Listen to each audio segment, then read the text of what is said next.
कितना दिया था आधार कार्ड करने के लिए? हर आदमी का पास से 1000 करके छुपाया। आप ये बताइए कि 1000 रुपया दे करके आधार कार्ड कौन बनवाता है?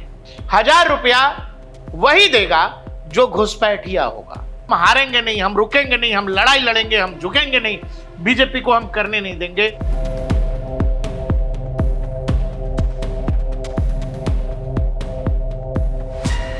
बंगाल में क्या होता है? बंगाल में यही तो होता है, एक तो गुंडाराज,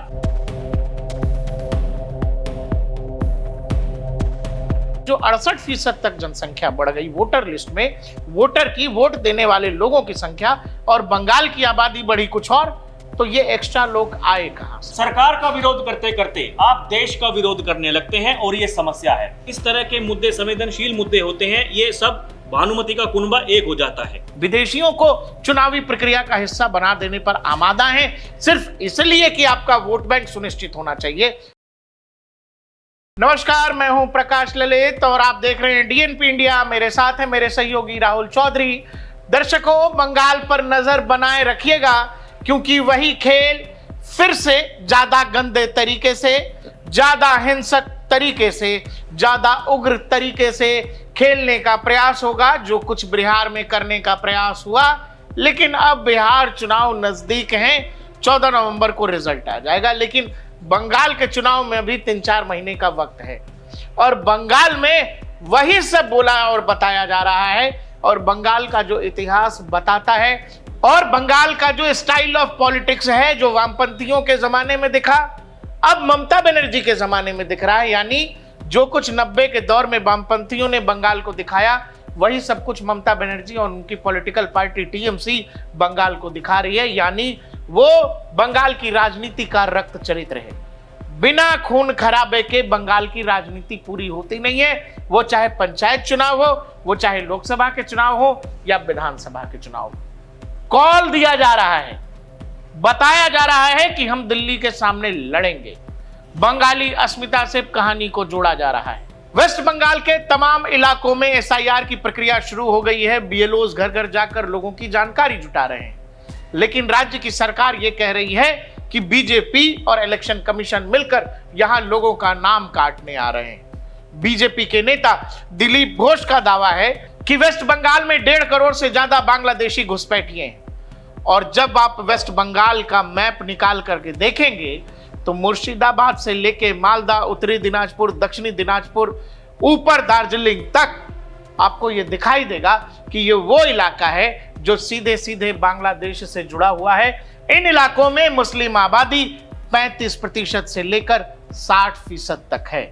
आपको अब भी अगर इस बात की गंभीरता का अंदाजा नहीं हो रहा है तो फिर याद करिएगा सीए एनआरसी के दौरान शर्जील इमाम नाम का एक लड़का, जिसको बताया गया कि जेएनयू का स्कॉलर है, उसने बताया कि उस वाले इलाके में जो चिकन नेक का इलाका है, वहां हमारी यानी मुसलमानों की आबादी बहुत ज्यादा है।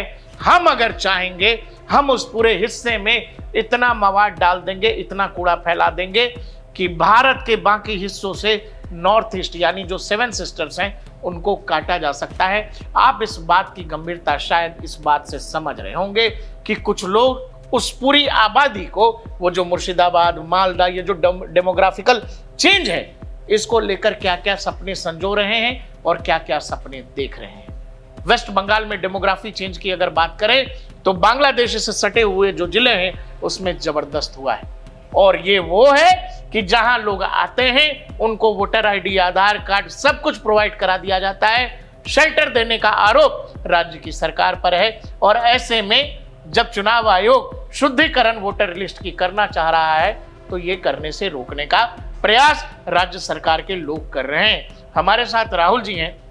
राहुल जी, वेस्ट बंगाल का जो चरित्र रहा है और अब जो ममता बनर्जी कह रही कि हम हारेंगे नहीं, हम रुकेंगे नहीं, हम लड़ाई लड़ेंगे, हम झुकेंगे नहीं, बीजेपी को हम करने नहीं देंगे, क्या ये सब कुछ आप किस दिशा में जाता देख रहे हैं? देखिए, सब कुछ वही है जो इंडिया गठबंधन के जितने भी घटक दल हैं वो लगातार ये कह रहे हैं। प्रकाश भाई, आप देखिए ना, जब से चुनाव आयोग ने कहा कि बिहार में हम एसआईआर कराएंगे, राहुल गांधी तुरंत वहां पर पहुंच गए, वोटर अधिकार यात्रा, और उन्होंने कहा कि वोट चोरी हो रही है, वोटों की डकैती हो रही है। लगातार ये माहौल बनाया जा रहा है देश में कि देश का जो वर्तमान प्रधानमंत्री है वो वोटों की चोरी करके ही गद्दी तक बैठा हुआ है।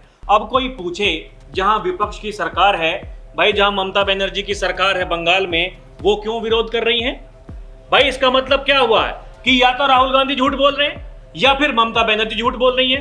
बंगाल में सरकार आपकी कैसे बन गई? ये घुसपैठिए जो कह रही है केंद्र सरकार की घुसपैठिए, वहां चाहे बिहार में हो, बंगाल में हो, जहां जहां भी इस तरह का खतरा है, जहां तेजी से डेमोग्राफी चेंज हो रही है, तो ये कैसे उत्पन्न हुई ये समस्या?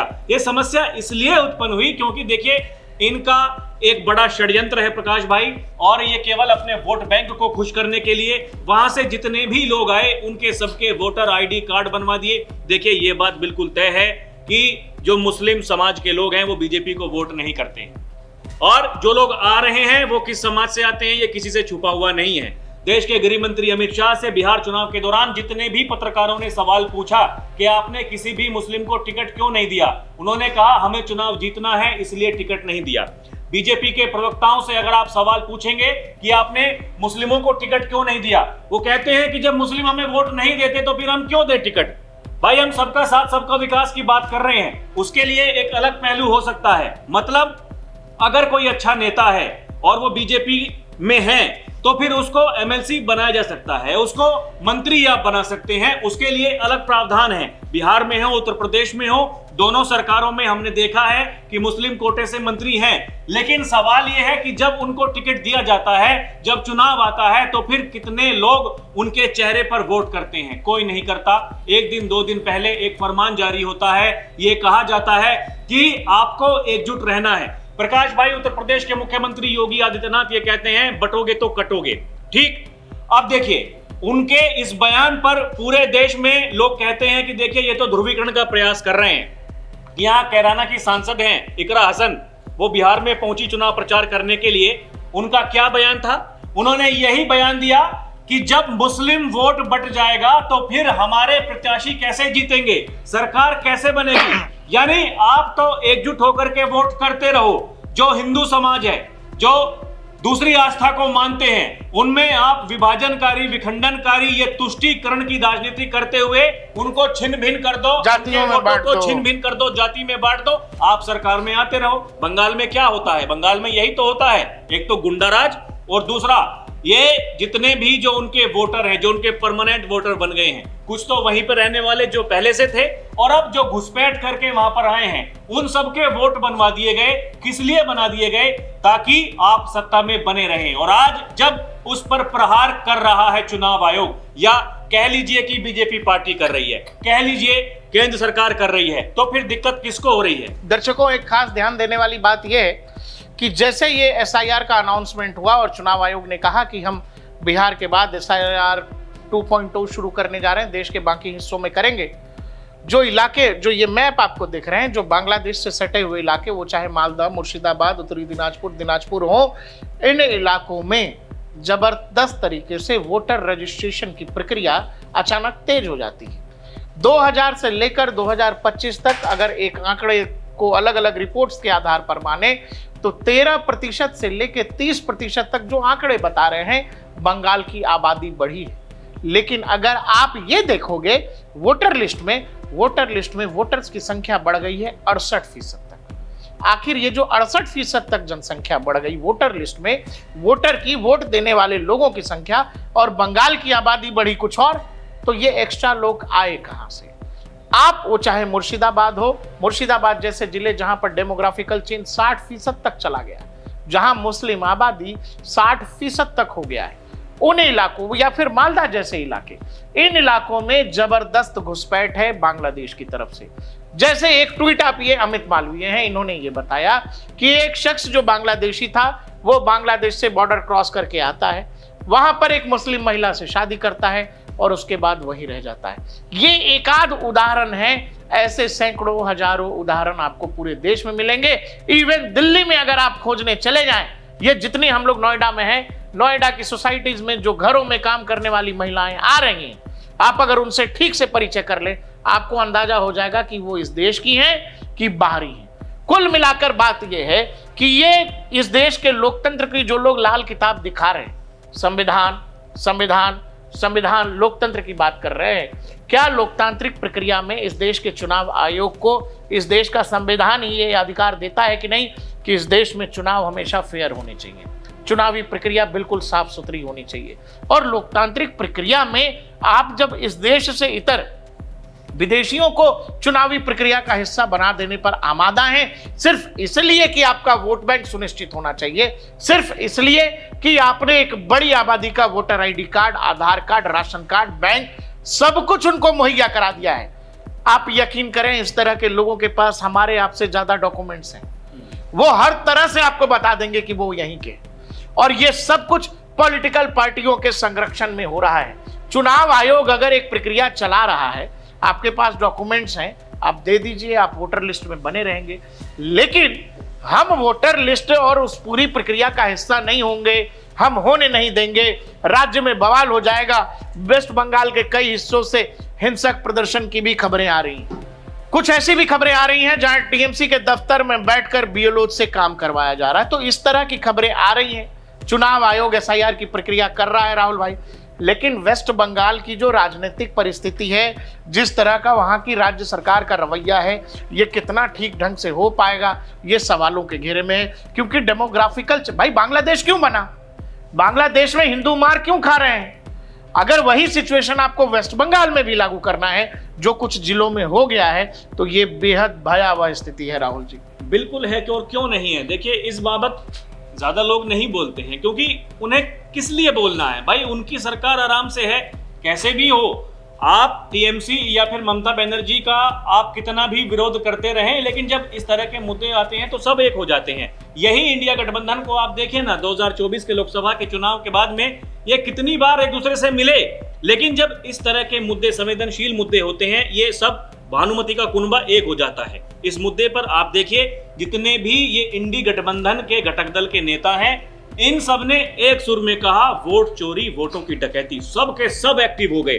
किस लिए एक्टिव हो गए? क्योंकि इन्हें पता है कि इनका वोट बैंक क्या है, इन्हें पता है कि इनको सत्ता में लेकर के कौन आता है, इनको पता है कि आगे भी इनके लिए अगर कोई विकल्प बचा है तो वो कौन लोग हैं। देखिए, जिसने, हम भी देखिए ग्राउंड पर रहते हैं प्रकाश भाई, लोगों से बात करते हैं, जिस क्षेत्र में रहने वाले लोग एक बार, या फिर जिस प्रकार के व्यक्ति कहिए, ये मानसिकता की बात होती है, जिसने एक बार ये सोच लिया कि भाई साहब हमें राष्ट्रवाद के साथ में रहना है, जो राष्ट्रवादी ताकतें हैं उनके साथ में रहना है, वो जिंदगी में कभी विपक्ष के एजेंडे में नहीं फंसते, वो अपने हिसाब से वोट करते हैं। लेकिन एक सुनियोजित साजिश, उन्हें नहीं पता कि कल को क्या होने वाला है, उनको यहाँ आनंद आ रहा है, उनको अच्छा लग रहा है, अच्छा लगते लगते वो राष्ट्र के खिलाफ काम करने लगते हैं। और फिर क्या होता है, ये माओवाद, उग्रवाद, नक्सलवाद, इस तरह की घटनाएं हमें देखने को मिलती हैं। एक तरफ केंद्र सरकार ये कह रही है नक्सलवाद को खत्म करेंगे, एक गृह मंत्री जी ने एक तारीख दे दी है, एक तरफ आतंकवाद के खिलाफ बड़ी मुहिम, और एक तरफ इन घुसपैठियों के खिलाफ ये मुहिम जो है, ये अपने आप में दर्शाता है कि जो भारत में रहने वाले लोग हैं उनके लिए क्या सोचा जा रहा है। देखिए, इस देश की विडंबना यही है कि राजनीति के चक्कर में आप मतलब सरकार का विरोध करते करते आप देश का विरोध करने लगते हैं, और ये समस्या है। यही बंगाल में भी हो रहा है। बंगाल में क्या होता है, बंगाल में देखिए, जो लोग चाहते हैं वोट करना, जो परिवर्तन चाहते हैं, डर के मारे वोट नहीं कर पाते हैं। क्यों नहीं कर पाते हैं? आपने देखा होगा 2022 में धमकाया जाता है, डराया जाता है। कैसे, मतलब उनको घरों से बाहर निकलने के लिए मजबूर कर दिया गया कि आप ऐसा करेंगे तो कल को आपके साथ में ये हो सकता है। ये क्या चीज है? एक चीज, जैसे राहुल भाई कल ममता बनर्जी बोल रही थी, पहला दिन था एसआईआर का। दर्शकों, ममता बनर्जी जो कह रही है, मुझे लगता है एक बार आपको सुनना चाहिए, फिर हम इस पर बात करते हैं। कितना दिया था आधार कार्ड करने के लिए? बोल काउंसिलर, बोल बाबा, बोल। हाँ, 1000 टाका। हर आदमी का पास से 1000 करके छुपाया, तो हम क्या बोलेगा? चोरी किया, चोर को जवाब देना। बोलो दर्शकों, अब एक बात आप समझिएगा, हम आप भी आधार कार्ड बनवाए हैं, हम अपने जो भी सरकारी डॉक्यूमेंट्स होते हैं हम लोगों ने बनवाए हैं, पैन कार्ड बनवाया होगा। आप ये बताइए कि 1000 रुपया दे करके आधार कार्ड कौन बनवाता है? ममता बनर्जी खुले में कह रही हैं कि सरकार जब 1000 रुपया लेकर के आधार कार्ड बनवा रही है, वही आधार आप नागरिकता का सबूत क्यों नहीं मान रहे? अब राहुल जी, ममता बनर्जी को कोई ये बताए कि ना पैन कार्ड, ना आधार कार्ड, ना वोटर आईडी देने के लिए 1000 रुपया बनवाने के लिए कोई नहीं देता है। जो इस देश का नागरिक है उसको 1000 रुपए क्यों लगेंगे? आप इधर उधर कहीं से बनवा रहे हैं, 150 रुपए में बन जाता है। 1000 रुपया दे रहा है, चूंकि वेस्ट बंगाल में है ममता बनर्जी, उनको इस बात की ज्यादा जानकारी होगी। 1000 रुपया वही देगा जो घुसपैठिया होगा, जिसको उसकी ज्यादा जरूरत है, जिसको पता है वो इस देश का नागरिक नहीं है। 1000 छोड़िए, उसको जरूरत होगा तो वो 10,000 रुपए भी देगा। और चूंकि यही बात फ्लो में ममता बनर्जी बोल गई, सरकारी डॉक्यूमेंट्स आज के जमाने में बनवाने के लिए आप इस देश के नागरिक हैं, आपको 1000 रुपया क्यों लगेगा? लेकिन ये बात उन्होंने बोल दिया, क्यों? क्योंकि वेस्ट बंगाल छोड़िए, दिल्ली में भी अगर कोई जो कहते हैं कि जी हमारे पास सब कुछ है, वो सब कुछ ऐसे ही होता है कि आप इलीगल हैं, आपका यहां कुछ भी नहीं है, लाइए हम सब कुछ आपका बना करके देंगे। ये ठीक वैसे है जैसे रेलवे में पहले ब्लैक टिकट का सिस्टम होता था। रेलवे का एजेंट आपसे ज्यादा पैसा लेकर के आपको टिकट दे देता था। आपका आधार कार्ड ऐसे बनेगा नहीं, आपका सरकारी कागज ऐसे बनेगा नहीं। उस एजेंट को पता है रास्ता, तो वो आपसे ज्यादा पैसे लेगा और आपको वो डॉक्यूमेंट देगा। ये बात खुद ममता बनर्जी ने इशारों में कह दी कि 1000 रुपया आधार कार्ड देने के लिए लोग, बनवाने के लिए लोग दे रहे हैं। अब बताइए, इससे बड़ी बात तो और क्या हो सकती है, जब खुले में ये सब कुछ बताया जा रहा है। और ये तो सच्चाई है, ये तो उन्होंने कह दिया, पता नहीं कैसे जबान फिसल गई होगी, मुंह से निकल गया, लेकिन हकीकत तो यही है कि भारत में ऐसा ही होता है। इन लोगों के जो वोट बने हैं वो ऐसे ही बने हैं। आधार कार्ड, राशन कार्ड, इनके पैन कार्ड, ये जितने भी सरकारी ये कागजात इनके बने हैं, ये ऐसे ही बने हैं। और समस्या इस बात की है कि वो लोग जो बाहर से आए हैं, देखिए उन्हें मतलब नहीं है इस देश की गरिमा से, इस देश की संस्कृति से, इस देश की आस्था से, उन्हें कोई लेना। अरे वो तो आए हैं, वो आग लगा के फिर चले जाएंगे। आए हैं, कुछ दिन यहाँ रहेंगे, जितने दिन भी रहेंगे वो आपके ऊपर निर्भर करता है कितने दिन तक आप उन्हें रखेंगे। आग लगाएंगे, बिल्कुल सही कह रहे हैं आप, फिर चले जाएंगे। जिस दिन यहाँ से खदेड़ने की बारी होगी तो चले जाएंगे। लेकिन उनकी पैरवी कौन करता है? उनकी पैरवी करने के लिए कौन सड़कों पर उतारने के लिए मजबूर करता है? कौन इस देश में आग लगाना चाहता है? कौन इस देश के युवाओं को यह कहता है कि यहाँ वोट चोरी हो रही है, आप सड़कों पर उतरिए? कौन ये कहता है इस देश के युवा ही यहाँ की सत्ता संभालेंगे, जैसे नेपाल बांग्लादेश में हुआ, म्यांमार में हुआ, वो भारत में हो सकता है? वो कौन लोग हैं जो इस तरह की मंशाएं रखते हैं? ये वही लोग हैं जो समाज को बांटना चाहते हैं, इस देश को बांटना चाहते हैं। किस लिए? केवल सत्ता में आने के लिए। सत्ता में आने के बाद में क्या करते हैं? एक परिवार से अलग क्या सोच पाते हैं? अरे वर्षों तक। आप मुझे एक बात बताइए प्रकाश भाई, बंगाल है, बंगाल में तो ममता बनर्जी की सरकार है, वो इतनी अच्छी शासक हैं, तो क्या बंगाल से पलायन दूर हो गया? आप मुझे बताइए, क्या बंगाल से गरीबी दूर हो गई, बेरोजगारी दूर हो गई? क्या वहां सब शिक्षित हो गए? क्या वहां सबको नौकरियां मिल गई? ये अपने आप में सवाल है। ये राजनीति का खेल है, केवल राजनीति का खेल है। मूर्ख बनाने के लिए, लोगों को गुमराह करने के लिए ये सब कुछ किया जाता है। दर्शकों, बंगाल पर नजर बनाए रखिए, क्योंकि बंगाल में वो सब कुछ हो सकता है जो कुछ बिहार में करने की कोशिश हुई, लेकिन बिहार में नहीं हुआ। लेकिन बंगाल में ये हो सकता है, इसकी प्रबल संभावना है, क्योंकि वहां सरकार ही उकसावे की कार्रवाई कर रही है। सरकार की ही तरफ से ये नरेशन दिया जा रहा है, ये नैरेटिव फैलाया जा रहा है कि एसआईआर की जगह एनआरसी हो रहा है।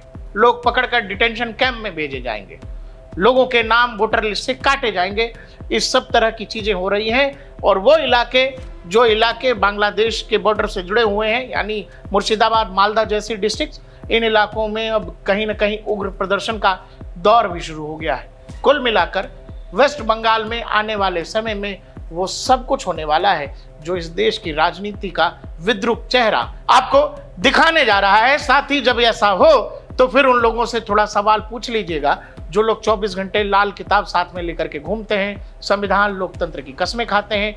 वही लोग और उन्हीं लोगों से जुड़े लोग आपको बंगाल में वो सब कुछ करते दिखेंगे जो लोकतंत्र को शर्मसार करेगा। देखते रहिए DNP इंडिया, हर खबर भरोसे के साथ।